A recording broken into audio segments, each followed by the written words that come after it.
വിനീത നമസ്കാരം. ശ്രീമദ് ഭാഗവതം ദശമസ്കന്ധം അധ്യായം 23 ശ്ലോകം 39, 40, 41, 42, 43, 44 6 ശ്ലോകങ്ങള് ഇന്ന് നമുക്ക് നോക്കാം. ആ വിധവയായ അന്തർജനത്തിന്റെ ശരീരം പോലും അവിടെ കണ്ടില്ല.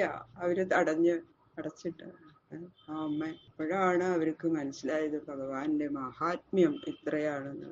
അപ്പൊ അവർക്ക് മനസ്സിലായി തങ്ങളുടെ തെറ്റ്, എത്ര അപരാധമാണ് നമ്മൾ ചെയ്തതെന്ന്. അവര് വല്ലാതെ പശ്ചാത്തപിക്കണം. ഞങ്ങളുടെ ഭാര്യമാരെ എത്രയോ എത്രയോ ഞങ്ങളെക്കാളും എത്രയോ ഉയർന്നതാണ് എന്ന് അവര് മനസ്സിലാക്കുന്നത് അപ്പോഴാണ്. അത്രയും നാള് അവഗണിച്ച് കൊണ്ടിരുന്ന അവരെ പെട്ടെന്ന് ഞങ്ങളുടെ ഗുരുക്കന്മാരായി എന്ന് പോലും അവര് പറയുന്നുണ്ട്. കൃഷ്ണായ വാസുദേവായ ഹരയേ പരമാത്മനെ പ്രണതക്ലേശനാശായ ഗോവിന്ദായ നമോ നമഃ. ഓം നമോ ഭഗവതേ വാസുദേവായ. ഓം നമോ ഭഗവതേ വാസുദേവായ. ഓം നമോ ഭഗവതേ വാസുദേവായ. ശ്ലോകം 39. ധിഗ്ജന്മനസ്ത്രിവൃവിദ്യാം ധിക്വ്രതം ധിക്ബഹുജ്ഞതാം ധിക്കുലം ധിക്രിയാദാക്ഷ്യം വിമുഖായേതു അധോക്ഷജേ.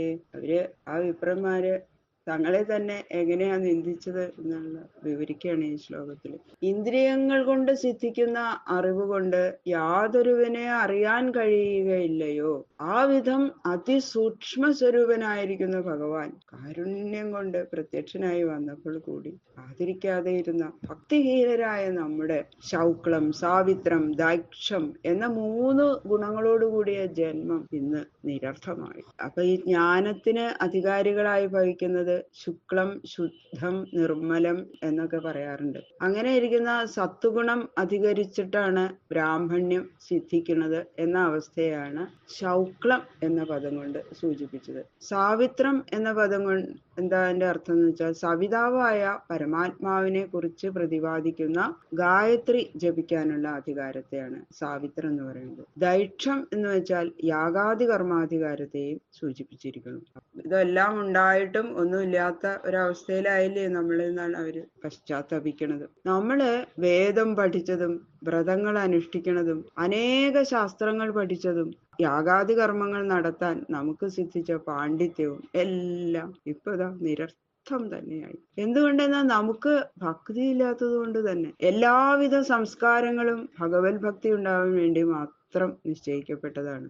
ആ സംസ്കാരങ്ങളൊക്കെ നമുക്ക് സിദ്ധിച്ചിട്ടും ഭഗവത് ഭക്തി ഇല്ലാതെ വന്നിരിക്കയാൽ നമ്മുടെ സംസ്കാരങ്ങൾ മുഴുവനും അർത്ഥശൂന്യങ്ങളാകുന്നു എന്നിങ്ങനെ അവര് തങ്ങളെ കുറിച്ച് തന്നെ നിന്ദിച്ചു പറയുക. ഇതൊന്നുമില്ലാത്ത നമ്മളുടെ ഭാര്യമാര് പൂർവജന്മത്താൽ അനുഷ്ഠിച്ച ഈ വക സൽക്കർമ്മ ഫലമായിട്ട് ഭഗവത് ഭക്തികളായി ഭവിച്ചതുകൊണ്ട് അവര് തന്നെയാണ് ഭാഗ്യശാലിനികൾ എന്ന വിചാരം ആ ബ്രാഹ്മണർക്ക് ഉണ്ടായി. നൂനം ഭഗവതോ മായ യോഗിനാമഭിമോഹിനി യദ്വയം ഗുരവോ നൃണാം സ്വാർത്ഥേ മുഹ്യാമഹേ ദ്വിജാഹ. ഭഗവാന്റെ മായ ജ്ഞാനയോഗികളെയും കർമ്മയോഗികളെയും അഷ്ടാംഗയോഗികളെയും മോഹിപ്പിക്കുന്നത് തന്നെ ആണെന്നതിൽ ഒരു സംശയമില്ല. ശാസ്ത്രമര്യാദ അറിയാതെ ഫലകാംക്ഷയോടുകൂടി കർമ്മം ചെയ്യുന്ന ദുരഹങ്കാരികളായ നമ്മളെ ഈ മായ മോഹിപ്പിച്ചു. അതിൽ ആശ്ചര്യമൊന്നുമില്ല എന്ന് പറയാ. ഈ മായ നമ്മളെ മോഹിപ്പിച്ചതല്ലെങ്കിൽ ഈ അവസ്ഥ നമുക്കുണ്ടാവാൻ പറ്റില്ല. എന്തുകൊണ്ടെന്നാൽ ജന്മം കൊണ്ട് ബ്രാഹ്മണരായ നമ്മള് മറ്റുള്ളവർക്കെല്ലാവർക്കും ഉപദേശം ചെയ്യാൻ അധികാരികളായ ഗുരുക്കന്മാരാണ്. അങ്ങനെ ഇരിക്കെ നമ്മളുടെ സ്വന്തം കാര്യത്തില് നമ്മള് കൊള്ളരുതാത്തവരായി ഭവിച്ചത് ആശ്ചര്യവും നിന്ദ്യവുമല്ലേ. സ്വന്തം കാര്യം വേണ്ടുവിധം നടത്താൻ അറിവില്ലാത്തവര് മറ്റുള്ളവരുടെ ഗുരുക്കന്മാരാണെന്നുള്ള അവസ്ഥ എല്ലാവരും പരിഹസിക്കത്തക്കതല്ലേ. സർവജന ഹാസ്യകരമാണ്. അവര് തന്നെ പറയുക. എന്നിട്ട് പറയണു, അഹോ പശ്യത നാരീണാം അപി കൃഷ്ണേ ജഗൽഗുരൗ ദുരന്ത ഭാവം യോ വിദ്യൻ മൃത്യുപാശാൻ ഗൃഹാഭിധാൻ. നമ്മള് ആ സ്ത്രീകളെക്കാളും നിസ്സാരന്മാരും മൂഢന്മാരുമായി പോയല്ലോ എന്ന് വ്യസനിക്കണം. ഇവര് സംസ്കാരാദികള് ഒന്നും ഇല്ലാത്ത അതുകൊണ്ട് ഹീനകളായി ഗണിക്കപ്പെടാൻ യോഗ്യതകളായ സ്ത്രീകൾക്കും കൂടി ബ്രഹ്മാദി ദേവന്മാർക്കും പൂജനായിരിക്കുന്ന ആ ശ്രീകൃഷ്ണ ഭഗവാന് ഏറ്റവും ഉറപ്പുള്ള ഭക്തി ഉണ്ടായിരിക്കണം. നമ്മൾ എത്ര നിർബന്ധിച്ചിട്ടും അവര് കൃഷ്ണസന്നിധിയിൽ പോകാതിരുന്നില്ല. യമപാശം പോലെ അതിദൃഢവും അനന്ത ദുഃഖപ്രദവുമായ പതിപുത്രാദി വിഷയ സ്നേഹം അവർക്ക് എത്ര എളുപ്പത്തില് അവരത് ഉപേക്ഷിച്ചു. ശ്രീകൃഷ്ണനുള്ള ആ ഭക്തിയുടെ ആധിക്യം കൊണ്ട് മാത്രമാണ് അവർക്ക് അത് ചെയ്യാൻ, അവരിതെല്ലാം പെട്ടെന്ന് ഉപേക്ഷിക്കാൻ അവർക്ക് സാധിച്ചത്. അതുകൊണ്ട് അവര് അതിധന്യകള് തന്നെ. സർവ സംസ്കാര സമ്പന്നന്മാരായിരുന്നിട്ടും സംസാര ബന്ധത്തെ തീർത്ത് പരമസുഖം നൽകുന്ന ഭഗവത് ഭക്തി നമുക്കുണ്ടാകാത്തത് കൊണ്ട് അവരോളം യോഗ്യത നമുക്കില്ല. അവര് പറയണം, അഹോ നമ്മുടെ അവസ്ഥ വളരെ തന്നെ. പതിപുത്രാദി വിഷയസ്നേഹം നിമിത്തം നിരന്തര ദുഃഖവും വീണ്ടും വീണ്ടും ജനന മരണ ക്ലേശവും ഉണ്ടാവാനിടയുള്ളത് കൊണ്ട് ഈ ഗൃഹസ്ഥാശ്രമ സുഖങ്ങള് യമപാശങ്ങളായിട്ട് വന്നതുകൊണ്ട് ദീക്ഷിതന്മാർക്ക് അവർക്കും ആ വിപ്രന്മാർക്കും വിഷയവൈരാഗ്യം അല്പം ഉദിച്ചു എന്ന് പറയാം. ഉദിച്ചു തുടങ്ങിയെന്ന്. അവർക്ക് അവരുടെ ഭാര്യമാര് തന്നെ ഗുരുസ്ഥാനം വഹിച്ചു എന്ന് ഇവിടെ സൂചിപ്പിച്ചിരിക്കുകയാണ്.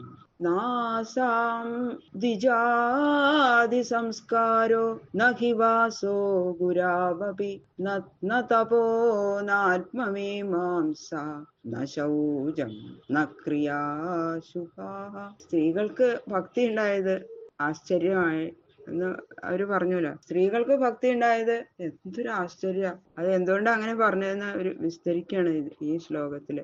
നമ്മുടെ പത്നികളായ ഈ സ്ത്രീകൾക്ക് നമുക്കുള്ളതുപോലെ ഉപനയനം, ഗുരുകുലവാസം ചെയ്തിട്ടുള്ള വേദാധ്യായനം, സന്ധ്യാവന്ദനാദി ക്രിയാനുഷ്ഠാനം, തപസ്, ആത്മവിചാരം, ശൗചം ഇതൊന്നും അവർക്കില്ല. അതായത് ബ്രഹ്മചര്യം, വാനപ്രസ്ഥം, സന്യാസം ഇത് നിയമങ്ങളൊന്നും അവർക്കില്ലല്ലോ. അവരതൊന്നും അനുഷ്ഠിക്കണേ ഇല്ല. എന്നിട്ടും പറയണു അഥാഭിഹി ഉത്തമ ശ്ലോകേ കൃഷ്ണേ യോഗേശ്വരേശ്വരേ ഭക്തിർദൃഢാ ന ചാസ്മാകം സംസ്കാരാദിമതാം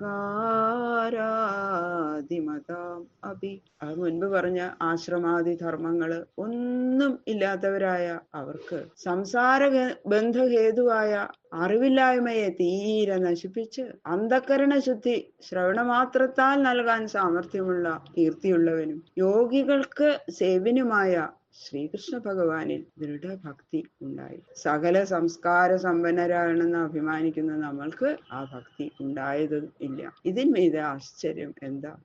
ധനുസ്വാർത്ഥവിമൂഢാനാം പ്രമത്താനാം ഗൃഹേഹയാ അഹോ ന സ്മാരയാമാസ ഗോപവാക്യൈ സതാം ഗതി. ഭഗവാൻ ശ്രീകൃഷ്ണൻ ആ ഗോപന്മാര് മുഖാന്തരം ഭക്ഷണം യാചിച്ചതിന്റെ പ്രയോജനം ഇന്നതാണെന്ന് ഇപ്പൊ അവർക്ക് മനസ്സിലായി. അവര് ഭഗവാന്റെ കാരുണ്യത്തെ കുറിച്ച് ഇപ്പോഴാണ് അവർക്കത് മനസ്സിലായത്. സൽക്കർമ്മങ്ങളുടെ ഫലം സത്തുക്കൾക്ക് നൽകുന്ന ഭഗവാൻ ശ്രീകൃഷ്ണൻ നമ്മുടെ പരമപുരുഷാർത്ഥത്തെ കുറിച്ച് ഒട്ടും അറിവില്ലാതെ ഗൃഹഭരണത്തിലുള്ള ആസക്തി നിമിത്തം ഭക്തഹീനരായിരിക്കുന്ന നമ്മളെ ഗോപന്മാര് മുഖാന്തരം ഉത്ബോധിപ്പിച്ചു. അതിനു വേണ്ടിയിട്ടാണ് ഭഗവാൻ അവരെ പറഞ്ഞു വെച്ചത്. അത് ഉറപ്പാണ്. ഇപ്പോഴാണ് അത് മനസ്സിലായതെന്ന് അവര് പറയാം. എന്നിട്ടും ആ ഗോപന്മാര് മുഖാന്തരം ഉത്ബോധിപ്പിച്ചു, എന്നിട്ടും നാം ഉണർന്നില്ലല്ലോ, കഷ്ടം എന്നവര് പരിതപിക്കണം. ബാക്കിയുള്ള ശ്ലോകങ്ങള് നാളെ നോക്കാം. സർവത്ര ഗോവിന്ദ നാമ സങ്കീർത്തനം, ഗോവിന്ദ ഗോവിന്ദ